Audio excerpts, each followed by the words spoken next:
Budget 21 में बड़ी खबरें क्या हैं वो हम आपको दिखाने वाले हैं। आइए शुरुआत करते हैं।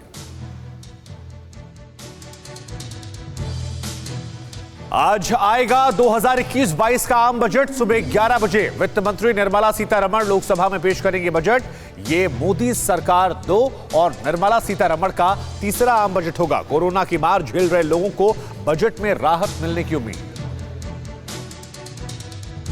आज लोकसभा में बजट पेश करने से पहले सुबह 10:15 बजे होगी कैबिनेट की बैठक। सुधारों को लेकर राजनीतिक विरोध के बावजूद इस बजट में अर्थव्यवस्था के कुछ सेक्टर्स में साहसिक सुधारों की घोषणा की जा सकती है।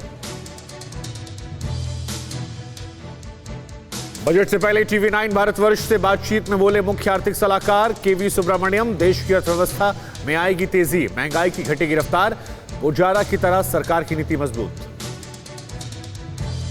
बजट से आम आदमी को महंगाई से राहत की उम्मीद है। नौकरी पेशा लोगों के लिए इनकम टैक्स छूट की सीमा 2.5 लाख रुपए से बढ़कर 3 लाख रुपए हो सकती है। मध्यम वर्ग को राहत देने के लिए 5 लाख से ऊपर के स्लैब में भी टैक्स में छूट मिल सकती है।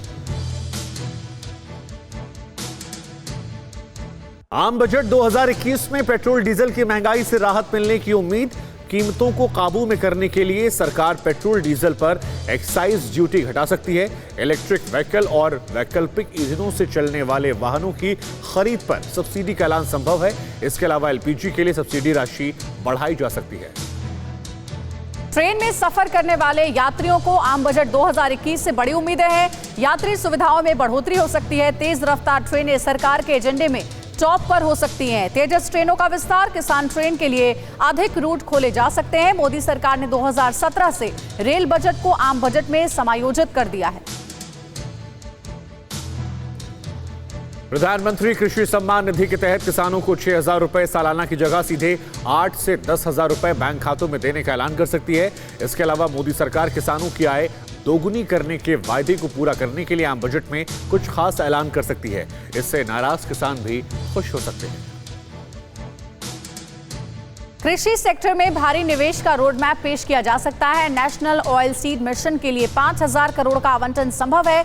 APMC मंडी के मॉडर्नाइजेशन और ई-मंडी के लिए विशेष पैकेज दिया जा सकता है। कृषि एक्सपोर्ट को बढ़ावा देने की नई स्कीम की घोषणा की जा सकती है। क्लस्टर स्कीम के जरिए एक जिले में एक फसल को बढ़ावा देने वाली योजना का ऐलान भी संभव है। ग्रामीण भारत विकास की रूपरेखा भी बजट में देखने को मिल सकती है। पशुपालन, मत्स्य फूल, बागबानी सहित कुटीर उद्योग के लिए प्रोत्साहन पैकेज का ऐलान संभव। फूड प्रोसेसिंग को बढ़ावा देने के लिए कई घोषणाएं की जा सकती है। वित्त मंत्री आधारभूत ढांचे पर खर्च को बढ़ाने का ऐलान कर सकती है, जिससे अर्थव्यवस्था को रफ्तार दी जा सके। आम बजट में नए एम्स, IIT, IIM का ऐलान भी संभव है। देश को मैन्युफैक्चरिंग हब बनाने और आत्मनिर्भर भारत अभियान को बढ़ावा देने के लिए वित्त मंत्री कई घोषणाओं का ऐलान कर सकते हैं। इससे रोजगार के अवसर बढ़ेंगे। बैंकों की पूंजी बढ़ाने के लिए सरकार खास ऐलान कर सकती है, जिससे बैंकों की फ्रेश लोन की कैपेसिटी बढ़ाई जा सके। देश में मेडिकल, पावर, खिलौने, इलेक्ट्रॉनिक्स और डिफेंस इक्विपमेंट के उत्पादन को बढ़ावा देने पर खास जोर रहने की उम्मीद है। वित्त मंत्री के सामने बजट में देश के 10 लाख लोगों को रोजगार देने और मैन्युफैक्चरिंग में 15% हिस्सा रखने वाली ऑटोमोबाइल कंपनियों की डिमांड को भी ध्यान में रखने की चुनौती होगी। इस सेक्टर की सबसे बड़ी मांग GST दर में कमी करने की है। इलेक्ट्रिक वाहन बनाने वाली कंपनियों को खास छूट दी जा सकती है। सरकार हेल्थ केयर सेक्टर में खर्च बढ़ाने का ऐलान कर सकती है, जिससे प्राइमरी हेल्थ केयर सेंटर्स को मजबूत किया जा सके। वहीं इस बजट में देश के हर नागरिक को मेडिकल बीमा का कवर देने वाली स्कीम का ऐलान हो सकता है। अभी BPL के लिए आयुष्मान भारत योजना का प्रावधान है। कोरोना संक्रमण से बचने के लिए 130 करोड़ लोगों पर वैक्सीन लगाने खर्च 50,000 से 60,000 करोड़ रुपए तक आ सकता है। वित्त मंत्री को अतिरिक्त संसाधनों से ये राशि जुटाने के उपाय के लिए कहा रहने होंगे। इसके लिए वित्त मंत्री कोरोना असिस्ट लगाने या फिर बॉन्ड का ऐलान कर सकती हैं और उसके जरिए कोरोना वैक्सीन लगाने पर होने वाले खर्च की भरपाई की जा सकती है। बजट में मोबाइल सेवा कंपनियों पर लगने वाले शुल्क में कमी का ऐलान संभव है, जिसमें लाइसेंस फीस और स्पेक्ट्रम यूजेज चार्जेस शामिल है। 5G स्पेक्ट्रम तकनीक को लेकर भी व्यापक घोषणा की जा सकती है। लॉकडाउन के बाद संकट में जूझ रहे कपड़ा उद्योग को उबारने के लिए सरकार खास मदद का ऐलान कर सकती है।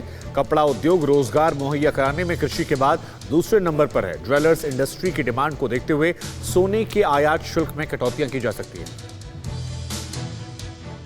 कोरोना ने सबसे ज्यादा मार पर्यटन उद्योग पर डाला है। लॉकडाउन के बाद जहां दूसरे उद्योग उभर रहे हैं, वहीं पर्यटन क्षेत्र को लेकर चिंताएं बरकरार है। देश में पर्यटन, होटल, ट्रैवल से जुड़े संस्थानों के लिए इस बजट में खास पैकेज का ऐलान संभव है। इस सेक्टर की एक बड़ी मांग है कि अगर कोई भारतीय घूमने फिरने पर एक निश्चित राशि खर्च करता है तो उस पर उसे टैक्स में छूट दी जाए। कोरोना काल में शिक्षा की चुनौतियों और रोजगार के अवसरों में बढ़ोतरी के लिए ढांचागत परिवर्तन की जरूरत महसूस की जा रही है। बजट में इसके लिए खास प्रावधान किए जा रहे हैं। शोध, अनुसंधान और कौशल विकास पर खास फोकस किया जा सकता है। नई राष्ट्रीय शिक्षा नीति में भी सरकार से शिक्षा पर खर्च को दोगुना करने की सिफारिशें की गई। इस बजट में सरकार के लिए हेल्थ और न्यूट्रिशन पर वित्त मंत्री के लिए खर्च बढ़ाने की बड़ी चुनौती है। ग्लोबल हंगर इंडेक्स में भारत को भुखमरी की चपेट झेल रहे उन देशों की श्रेणी में रखा गया जहां हालत गंभीर है। लिहाजा वित्त मंत्री को समाज के वंचित तबके के लगभग 10 करोड़ परिवारों के पोषण की दशा सुधारने पर ध्यान देना होगा। बजट से ठीक पहले अर्थव्यवस्था को लेकर एक अच्छी खबर सामने आई। जनवरी में जीएसटी का 1.20 लाख करोड़ रुपए का रिकॉर्ड कलेक्शन हुआ। ये जीएसटी लागू होने के बाद का अब तक का सबसे बड़ा कलेक्शन है। पिछले महीने 1.15 लाख करोड़ रुपए का जीएसटी कलेक्शन हुआ था।